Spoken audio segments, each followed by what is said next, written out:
Yo, what's up, everybody? Come on in. It's Tuesday, and welcome to TaijhTV. yes, welcome to TaijhTV. This isn't at any particular individual. This is more towards us as citizens of the United States. We're being played, and they're playing us on live TV. Thank goodness for people who want to expose truth, because without people trying to expose truth, we would never know of the shenanigans of possibly our government, law enforcement officials, from citizens recording police killing people to citizens recording alleged FBI informants inciting riots, insurrections. But I want my viewers to understand that something bigger is going on. I don't know what it is. I don't know when it's going to happen, but something big is going on. So I titled the name of this episode, Who is Ray Epps? Let's start with Senator Ted Cruz today talking to the FBI personnel on possibly who Ray Epps is. I want to turn to the FBI. How many FBI agents or confidential informants actively participated in the events of January 6th? Sir, I'm sure you can appreciate that I can't go into the specifics of sources and methods. Did any FBI agents or confidential informants actively participate in the events of January 6th? Yes or no? Sir, I can't answer that. Did any FBI agents or confidential informants commit crimes of violence on January 6th? I can't answer that, sir. Did any The FBI official cannot answer if any FBI agents or FBI informants participated in crimes during January 6th, the insurgents, the riot, whatever you want to call it. An FBI official cannot answer the question. Let this shit sink into you. They can't answer the question if FBI agents or FBI informants partook in criminal activities during January 6th of last year. Let's let the video continue to play. FBI agents or FBI informants actively encourage and incite crimes of violence on January 6th? Sir, I can't answer that. Ms. Sadburn? She can't answer if they helped incite violence. Who is Ray Epps? I'm aware of the individual, sir. I don't have the specific background to him. Well, there are a lot of people who are understandably very concerned about Mr. Epps. On the night of January 5th, 2021, Epps wandered around the crowd that had gathered, and there's video out there of him chanting, "Tomorrow, we need to get into the Capitol, into the Capitol." This was strange behavior, so strange that the crowd began chanting, "Fed, Fed, Fed, Fed, Fed." Ms. Sandburn, was Ray Epps a Fed? Sir, I cannot answer that question. A person who is inciting violence the day before January 6th to go inside the Capitol building, and the FBI agent speaking there, the FBI official, cannot answer if he was an informant or an agent. Now, I'm going to play video on who this Ray Epps guy is. This is all on the news. This is nothing confidential. I'm not breaking a story. I just want people to think and understand what is happening in our reality. Understand the deception that's happening in our reality.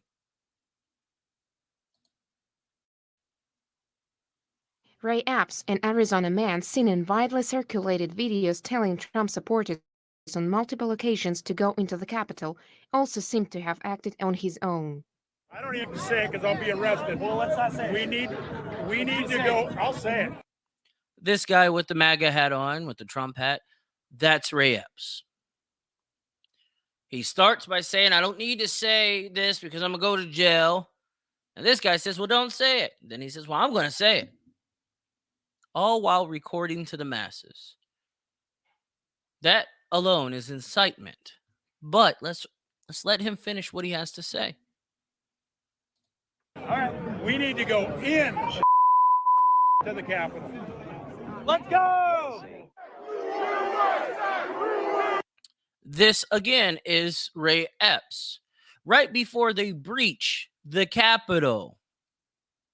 This, again, is Ray Epps the day before telling followers, telling other protesters to let's go in the Capitol. And this is him starting the incitement, the insurrection, the riots.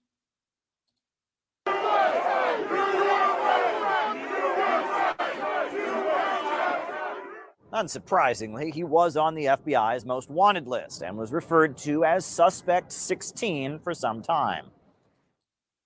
Ray Epps was on the FBI's most wanted list over January 6th. He was number 16. But let's see the shenanigans on the deception of our reality. FBI WFO is seeking the public's assistance in identifying those who made unlawful entry into the US Capitol building on January the 6th.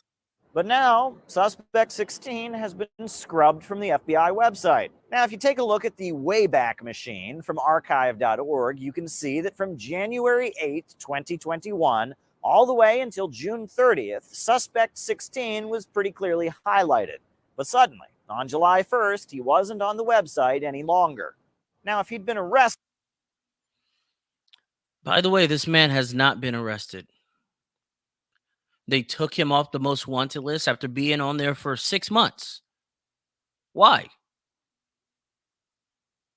Because throughout history, the FBI, law enforcement, they have been involved in deception to the highest degree. If many of you watched the Malcolm X documentary on Who Killed Malcolm, I think that's the name of it on Netflix, that ballroom that Malcolm X was in was full of FBI agents, informants, and NYPD undercover officers, self-admitted. There has been a letter written by one of the NYPD officers on his deathbed that states that the FBI and the NYPD had a hand in the demise of Malcolm X. Dr. King, his family has received money via a lawsuit against the FBI in connection with his death.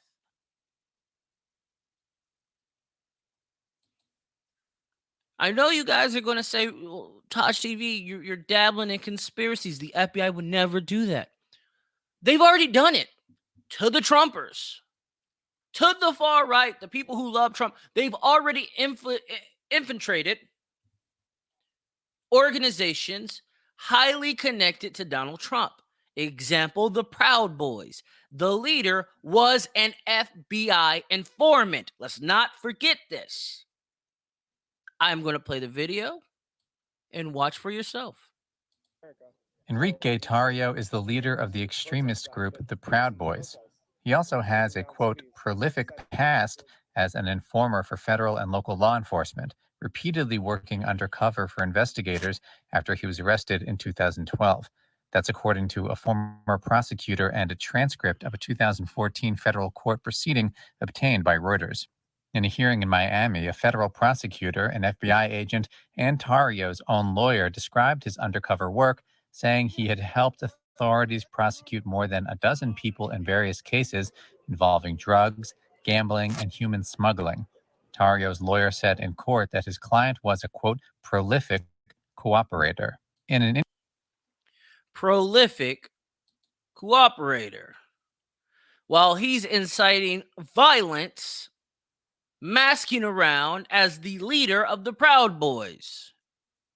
But yet he's an FBI informant. Now, we'll go way back to the black people of America, the black Americans, the Afro Americans, whatever you want to call yourself. This has already happened to us and our civil rights leaders. This man right here, DeThard Perry, infiltrated the Black Panther Party. Listen to what he has to say. By the way, he hasn't been seen since this interview that happened 30-something years ago, 40 years ago. Portion of cultural events. The understanding, like when, okay, you have an organization like Leroy Jones Black House. You remember that? Okay, Leroy Jones's place, which was done on the thing of tribalism. That's where I first heard the word Kintu, Mantu, Huntu, Hintu. These words of the African continuum. I learned that from an agent. He ran it down to me. They make an FBI agent educated a black man on the African language, on how they were speaking to each other. An FBI agent informed the informant on how to act black to gain acceptance and infiltrate the system, the operatives. Let's let them continue. In-depth studies of the personalities of the people they're dealing with too. Culturally, it always helps when it's a thing of you can take their culture and use it against them. How large would you say an extensive? Did you guys catch what he said? You can take the culture of the opposition and use it against them. Well, does this not fall in line with the Trumpers saying that it wasn't them, it was something else, someone else, another force? Doesn't this fall in line with the Trumpers saying they dressed up in MAGA hats, they looked the part, old white man yelling from the top of their lungs, "Save America, make America great again"? Isn't this what he's saying? They study the opposition. They know your traits. They know you better than you might know you. Let's let them continue. This is an informant who was trained by FBI agents. Collection on our culture would you say the FBI has? Would you rate it as large as a particular library, like the Schomburg Library in Harlem? Or... I would rate it better. And the fact is that they go into details that we probably would overlook. Will Heaton used to meet me in different places. You know, Will Heaton, that was one of my supervising agents. There is a certain bar in the Los Angeles area where people into Black cultural things met, and Will Heaton used to meet me there. And he would go into very long and tiring conversations with some very articulate brothers about culture, African culture and Afro-American culture. Tell me about some of the cultural organizations that you infiltrated and what you did. Listen. TASLA, Mafunde. Listen. Watts Writers Workshop, which they have. The Watts Writers Workshop? Yes. Watts Writers Workshop, which was one of the oldest established Black writers workshop. That place was burned down. Yeah. The Bureau had it burnt down. How do you know that? I know because I participated. I did the arson. Wow. The Bureau had it burnt down. The FBI had it burned down. An informant, that man helped with the arson. So to think it's far-fetched that Mr. Ray Epps is not or is an FBI informant there to cause hate and discontent is ignorant and naive. This is the mass deception that we have been under, that we still currently are under, that we've been under since who knows when. Maybe the founding fathers deceived the people. Who knows? But this show is a reality check. Everything you see in the news isn't necessarily correct. But here's the catch. It's more than likely incorrect on purpose. So just for that, I have to give society, all of us, Trash Bag Tuesday for believing the hype and not willing to think objectively and out of the box. You trash bag, bro. No applause needed. All right, everyone, if you like my material, my content, make sure you subscribe to my channel, hit the like button, and open your minds. Think a little deeper. The sorry part about this is the DOJ, they're opening up a new division to counter domestic terrorism. And that is scary. Because for one, we have weaponized the DOJ, an independent body. We have weaponized them to serve the purpose of a side. Doesn't matter what side it is, a side. And then for them to make an intelligence agency specifically for domestic terrorists, that means anything you say, anything you do, that whoever's in power deems unnecessary, you will be a target and you will make that list. That's scary. All you can do is pray. All right, everyone. I'll catch you Saturday for the live show. Thank you.